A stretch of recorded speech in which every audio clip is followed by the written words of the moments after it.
Protect your DNA. BioPQQ can promote formation of new mitochondria. Infowarsstore.com.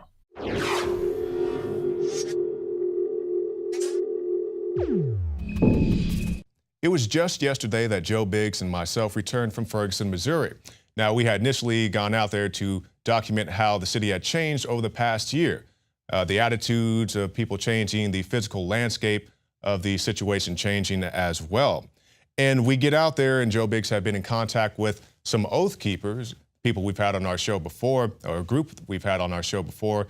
And they said, hey, we're going to be out there just like you guys are. Would you guys like if we come and hang out with you and watch your backs? And we said, sure, because just a couple days prior to that, multiple journalists had been attacked and hospitalized. And that's not a knock on the people of Ferguson, Missouri. The majority of the people in Ferguson, Missouri are good, honest people, peaceful people, and they have no ill intentions towards us at all, but there is a violent minority, but that you need to defend yourself from. So with that in mind, they said, we'll be there, we'll watch your backs. We said, great. We get out there to the scene, and instantly the story became about us, about Infowars.com, about the Oath Keepers, because we had guys walking around, watching our backs with long arms, which, hey, if somebody wants to walk around and protect me, I don't care what kind of gun they have. But that became the story of the day, which was somewhat surprising to me and to anybody who says, how can you not anticipate that being the story or being as big of a story as it was? I've been to a conservative 20 open carry marches here in the state of Texas, some large, some small. The largest one I went to, the Alamo, where Alex gave that speech, did not get half the amount of publicity as we got in Ferguson, Missouri, even though there were many more people out there with firearms. And the mainstream media decided to demonize us, also demonize the Oath Keepers for dare brandishing a firearm, or should I say carrying a firearm openly in the public, carrying a long rifle. But the issue people forget is last year there were two cases that I know of people open carrying in this city of Ferguson, Missouri. One in front of Sam's Meat Market, another one in front of a tattoo parlor, where people open carried their guns. As far as I know, they didn't shoot anybody. And also, as far as I know, the people who open carried in those situations were not arrested. But when we had people open carrying to watch our backs, they said they were hate mongers, race baiters, Klan members, all type of derogatory things. And then you had the local CBS affiliate come out and say that we were paying these guys. And the reason I realized they were pushing this so hard that we paid them, because if we had paid them, there would have been some technicality where they could have shut the guys down. Because the police officers know, and they will tell you to your face, that open carry is not illegal in the city of Ferguson, Missouri. So they were scrambling around, searching, dusting off old law books, trying to find some reason to shut the guys down. And the second night, we decided amongst ourselves that the open carriers or the Oath Keepers would carry a smaller pistol, and one guy had a shotgun. They so graciously worked with us to do that. I'm talking about the Oath Keepers, not the police, because we didn't need their permission to do anything. But we said we'd work with you guys and try to work it out when we were talking to the police chief right when we got there the second night. So we walk around after having a conversation with the police chief where he said that basically he has lawyers to interpret the law for him, and he didn't want to discuss about any law, even though they always use that excuse that not knowing the law is no excuse. When the Oath Keepers are telling the police officers the law, they don't really want to hear it. It's completely ridiculous and blown out of proportion. And once again, finally, I'd like to give a very big thank you from myself and also Joe Biggs to the Oath Keepers who are watching our backs out there. So here is just a small selection of all the things that we experienced in Ferguson, Missouri, from talking to the police chief to talking to various people in the crowd. You can go watch all those videos on YouTube and see it wasn't people running in fear for their lives. It was people who actually came up to us and dialogued with us and realized these guys aren't so bad and were actually not just protecting us, but the community as well. Joe Biggs here with Infowars.com. Now tonight we're set up out here on West Florissant Avenue in Ferguson, Missouri, yet again, day two. And last night we came out, we had the Oath Keepers with us, and woke up this morning and turns out it's one of the largest news stories in the country and maybe globally as well. And there's a lot of misunderstandings. So that's what we're here to talk about. Some of the misunderstandings of why we're doing this, why we have you guys out here, and what it is you stand for, what the organization's all about, just so some people can kind of have that information. So when they watch this video, they can go, okay, that's what's going on. And they don't have to continuously read these, BS tweets, and they just believe lies. So tell us your name and tell us, why you're out here with us. My name is Sam Andrews, and we put together a team of guys to watch Joe Big and Jakari's back while they walked the streets and did their job. We had some reporters hurt on Sunday night. 2 reporters were attacked and put in the hospital. And we've known Joe for a few months. We've known Jakari for a little while, and we just felt like we wouldn't be comfortable with them out here by themselves, and we offered to help, and they said, okay, come on, walk with us, watch our back. But, you know, today we see this whole story that we hired you guys, and then it goes in this whole legal situation as to whether or not that means you're actual security and all this stuff. So that was a thing. You guys volunteered your help, just like you have with a lot of the other small businesses in the area, to help keep them safe so they can continue to operate and help contribute to the Ferguson community. Well, we weren't just guarding businesses like a dentist shop and restaurants and Natalie's Cakes and more. We were guarding people in the apartments above those businesses, and that's something the media just doesn't ever seem to mention, which is the truth. We put the majority of our men guarding people that were sleeping at night in buildings that had been attacked, and people had attempted to try and burn them out and murder them by arson. And that's something the media just doesn't seem to want to talk about when it's in reference to the Oath Keepers. But the bottom line is, we come out here and we find we have an unlawful St. Louis County chief that wants to violate our laws, says he doesn't care about 44.101, a Missouri revised statute that says police officers may not confiscate guns from citizens in time of emergency. Let me ask you this, and I'm not doing this as a threat, I'm just asking. No, we're listening. Do you guys got a security license? We don't need one. Yeah, you actually do. It's, That's all if we hire them. actually, it's if not. we're for hire. I just That's got a how the legal ordinance opinion on that reads. today. Hey Chief, are you familiar with 44.101, I'm not an Missouri attorney. revised That's statute? why I have attorneys, okay? My attorney, Matt. And I'm not arguing with you, okay? No, we're I'm just listening. telling you, I have attorneys. I didn't go to law school. And this is the problem. We have police leadership, not the guys on the street doing the job, but we have leadership that doesn't care about our laws. We pay them to enforce our laws, and yet they thumb their nose at our laws and do whatever they want. And we're sick and tired of this kind of criminal behavior from the top cop in St. Louis County. Belmer needs to resign or respect our state laws. And he just refuses to do it. And he thumbs his nose at it with an arrogance that is really remarkable. Now, earlier tonight, we had someone approach. Kind of seemed upset about the fact that you guys had weapons, and then all of a sudden it de-escalated. Why that happened?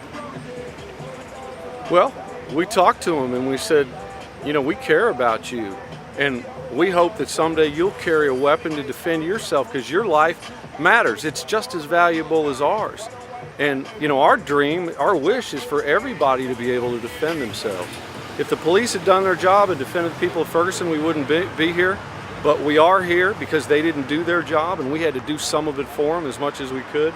And so many people here don't even realize that they have the right to carry a firearm in the state of Missouri and protect their life, their liberty, and their property. And it's amazing how many people believe if they're seen with a gun that they'll be arrested by St. Louis County Police. I think there ought to be a federal investigation of that phenomenon. All right, so there you have it. Once again, we're out here day 2 on West Florissant Avenue in Ferguson, Missouri. Stay tuned for more reports at Infowars.com. How you doing, sir? What's your name? Joe Biggs. We were over here last week. How you doing? Joe Biggs. Ken Cox. Nice to meet you. How you doing, sir? Joe Biggs, Infowars.com. Yeah, probably saw me on the media talking trash about you. How you doing? What's your name? Sam Andrews. Hi, Sam. You spoke to my lawyer last Cameron, Thanksgiving. Chief. It's good to see you, buddy. Hey, listen, if you guys are here, obviously, and have CCWs, I don't have any problem with that. We all do. My only problem is the long guns and inciting these guys out here. I don't need the headache. I've been doing this for the last year. So I think last November we talked about CCWs are fine. What do you guys, what's your goal here? What's your mission? Protect these 2 men. Because we had a reporter beat up a couple nights ago. I know that. You Roughed had a up New York pretty good. Times reporter and a Post-Dispatch reporter that was roughed up a few nights ago. Let me ask you this, and I'm not doing this as a threat, I'm just asking. No, we're listening. Do you guys got a security license? We don't need one. Yeah, you actually do. It's, That's all if we hire them. It's actually No, it's not. for hire. I just That's got a how the legal ordinance opinion on that reads. today. Hey, Chief, are you familiar with 44.101 I'm not an Missouri attorney. Revised That's why I statute? have attorneys, okay? My attorney, Matt. And I'm not arguing with you, No, okay? we're I'm just listening. telling you, I have attorneys. I didn't go to law school. So you guys may be attorneys, I don't know, okay? But I reached out to the attorney today and I asked him about this because I needed an opinion on it. And he said, employ doesn't necessarily mean pay, it means employ, like you would employ a tool or Like a employ synonym for the word whatever. deploy. That's exactly it, okay? Well, would you do your favor? Will you ask your attorney to review 44.101? I will continue to ask him to make sure that he looks into this. Because apparently he's missed that law. And But- that was but signed into here's- law here's by the my governor goal, in okay? 2007. I get where you guys are coming from. I get what you stand for. I agree probably with most of it, okay? But what I can't have here is any sort of a problem to where I have officers out here for several nights. I get kicked in the rear end over this deal, etc. It just causes headaches. Gentlemen, all I'm trying to do is manage this thing. You please need to understand that. No, we do. We I'm not going to be understand. trying. I'm not trying to go down here and mess But with last people. night that happened. Well, no, okay? what we did is we walked around, and that's some of the word on the street was, but if you actually look at a lot of the video, a lot of people came over, we opened up dialogue, we talked about Second Amendment, we talked I about get all it. kinds of stuff. I understand. People came up, hugged these guys, shook their hands because We have a they've lot of seen friends their, here. I grew up here. I'm sure you do. built some rapport with, And I grew up just north of here too. So, you know, Costello, Quincy Ford, the old Northland Turner's Gym up here. I mean, I get it. So I understand where I am too. But more than anything else, this community is going to have a chance to get back to where it needs to be, as every community would want that for. And there is a lot of good people down there. You guys saw them last night. If what you're saying is true. Yeah. And I just want to be out there for these guys. And I certainly want to be out there for my police officers out here. So, you know, we don't have to just continue this night after night. You guys continue to do exactly what I see you doing right now. I have zero problem with it, okay? What I don't want to have to see is slung exterior weapons. So, again, I'm not, we can debate all we want to. No. about We whatever. toned it Law down is what tonight. it is, We Chief. toned it down tonight, I know you trying have, to and respect what you had to and say. I appreciate that. I really do. But we'd like you to respect the state law. If you don't like it, have the legislators change it. Again, I have attorneys, you have attorneys, I can deal with that later, okay? And it's an open carry state. Our attorney You know? addressed it already. And the law, when there's an emergency declared, state law prohibits any government official from confiscating firearm or Well, an emergency ammunition has from a not been citizen. declared, an executive order has been declared. And there's a difference there, okay? So, That's not what Go- your county executive said on the news yesterday. well, it's an executive order, I have a copy of it. But regardless, you guys are fine right now. I just don't want anything salacious or provocative to just churn this Certainly. up any more than it is, Certainly. We don't okay? want to do that. We're not here for And that. that's exactly where I am, so that's why I wanted to come over and talk to you guys about it. We so you knew appreciate where that. I was, You okay? betcha. And I appreciate what you guys have done in service of our country. You Well, know that. we thank you for that. Okay? Chief? God bless you guys. And you. Thank you. You be safe, okay? Thank you, Chief. Take care. Good seeing you, Sam. You be safe, okay? How you doing?